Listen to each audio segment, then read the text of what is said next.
দর্শক আপনারা জানেন যে ন্যাশনাল এবং ইন্টারন্যাশনাল ফুটবল অঙ্গনে কিন্তু চলছে কোচ এবং খেলোয়াড়দের কিন্তু দল বদল 2026 সালের 20তম ফিফা বিশ্বকাপের পর কিন্তু ইউরোপীয় বিভিন্ন ক্লাবে চলছে দল বদল, যেটাকে বলা হয়ে থাকে সামার ট্রান্সফার উইন্ডো 2026। সেই প্রসঙ্গে কিন্তু বেশ উত্তপ্ত এখন ফুটবল প্রাঙ্গণ।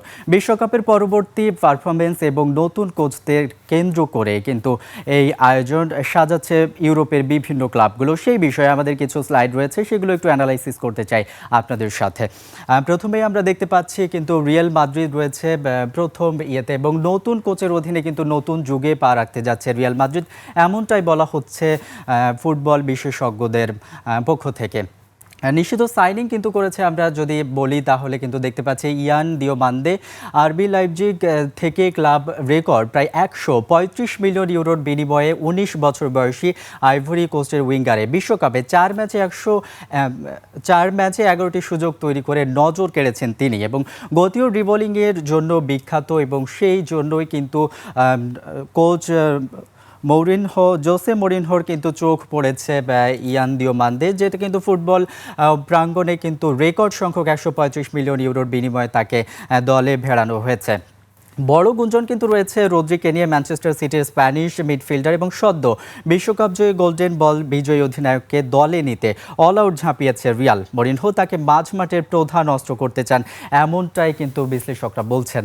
এবং অন্যান্য সাইনিং যারা করিয়েছে সেটা কিন্তু আমরা যদি বলি তাহলে দেখতে পাচ্ছি চেলসি থেকে লেফট ব্যাক মার্কো কুয়েরা করেছে, ম্যানচেস্টার সিটি থেকে ফ্রি ট্রান্সফারে বার্নার্দো সিলভা ভিড়েছে রিয়াল মাদ্রিদে, এবং ডিফেন্ডার ইব্রাহিমা কোনোতে ডেনজেল ডামফ্রিজও কিন্তু এসেছে রিয়াল মাদ্রিদে। পরবর্তী স্লাইডে যদি আমরা চোখ রাখি তাহলে দেখতে পাচ্ছি বার্সেলোনা রয়েছে হান্সি ফ্লিকের অধীনে আক্রমণ ভাগ শক্তিশালীর করণে কিন্তু নজর দিচ্ছে বার্সেলোনা। বার্সেলোনার হয়ে নিশ্চিত সাইনিং করেছে ইতোমধ্যে অ্যান্থনি গর্ডন, উইঙ্গার গতি এবং উইঙ্গার ধরে আক্রমণে ওঠার অসাধারণ দক্ষতায় দক্ষ বলা চলে যাকে, এবং করিম আদেমি জার্মান ফরওয়ার্ড ডর্টমুন্ড থেকে 22 মিলিয়ন ইউরোতে কিন্তু ক্লিকের অধীনে ভারতীয় দলে জাতীয় দলে অভিষেক এবং বার্সেলোনায় যোগ দিয়েছেন। বড় গুঞ্জন কিন্তু যদি বলা চলে তাহলে বার্সেলোনার বর্তমানে গুঞ্জন যাদেরকে নিয়ে রয়েছে হুলিয়ান আলভারেজ, দেখতে পাচ্ছি আর্জেন্টাইন স্ট্রাইকার রবার্ট লেভানডোভস্কি দীর্ঘমেয়াদী উত্তরসূরি হিসেবে জোর চেষ্টা করে যাবেন তিনি, এমনটাই কিন্তু বার্সেলোনার পক্ষ থেকে জানানো হয়েছে। বড় গুঞ্জন কিন্তু ফেরান তোরেসকে নিয়েও রয়েছে। বিশ্বকাপ ফাইনালে জয়সূচক গোল করা ফেরানকে ধরে রাখতে চায় বার্সা। পিএসজি এবং লিভারপুল তাকে কেনার জন্য বড় অফার দিচ্ছে বার্সেলোনা।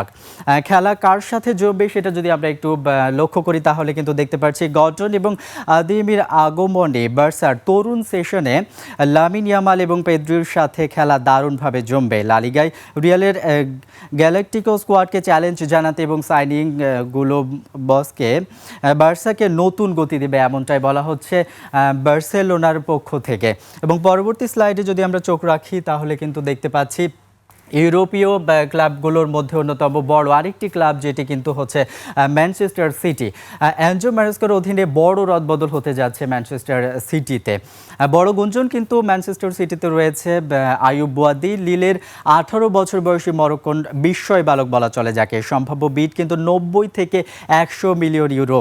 রদ্রির দীর্ঘমেয়াদী বিকল্প। রদ্রি রিয়াল মাদ্রিদে যাওয়ার সম্ভাবনা রয়েছে কি, তাহলে এটা নিয়েও কিন্তু বড় গুঞ্জন চলছে ফুটবল প্রাঙ্গণে, বিশেষ করে চলছে ম্যানচেস্টার সিটিতে।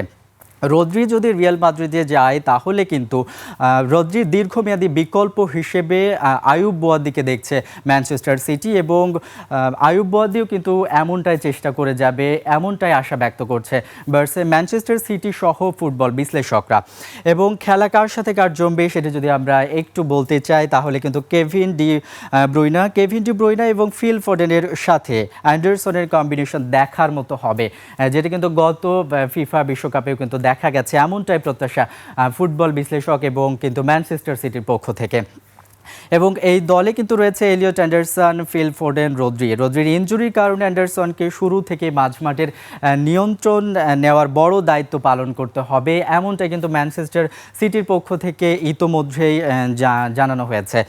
এবং এখানে কিন্তু নিষিদ্ধ সাইনিং কারা করিয়েছে সেটি যদি আমরা বলি তাহলে কিন্তু ট্রান্সফার ফি এলিয়ট অ্যান্ডারসন কিন্তু ট্রান্সফার ফি 116 মিলিয়ন পাউন্ড, যেটা কিন্তু ফুটবল প্রাঙ্গণের রেকর্ডগুলোর একটি।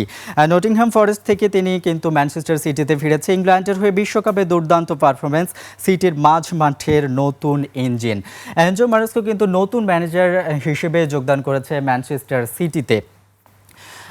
এরপর যদি আমরা স্লাইডে চোখ রাখি তাহলে কিন্তু দেখতে পাচ্ছি লিভারপুল, যেটি কিন্তু ইউরোপ ক্লাবগুলোর মধ্যে আরও একটি অন্যতম ক্লাবের মধ্যে একটি। লিভারপুল ইরাওলার নতুন যুগে আক্রমণে পুনর্গঠন করতে যাচ্ছে লিভারপুল, এবং বড় গুঞ্জন কিন্তু রয়েছে সালা পরবর্তী যুগে ফেরান তোরেসকে নিয়ে। স্পেনের বিশ্বকাপ হিরো যাকে বলা হচ্ছে, উইং এবং সেন্ট্রাল পজিশনের সক্ষমতায় সক্ষম যে। নিশ্চিত সাইনিং যারা করেছে সেটি যদি বলি তাহলে কিন্তু ভিক্টর মুনোজের নাম আমরা দেখতে পাচ্ছি 34.5 মিলিয়ন পাউন্ডে। ওসাসুনা থেকে তরুণ ফরওয়ার্ড ভিক্টর মুনোজ কিন্তু যোগ দিয়েছেন লিভারপুলে। ভিনিসিউস জুনিয়রও কিন্তু রয়েছেন, যা 2027 সালে ফ্রি এজেন্ট হিসেবে পাওয়ার লক্ষ্য কিন্তু লিভারপুল তাকে দলে ভিড়িয়েছে।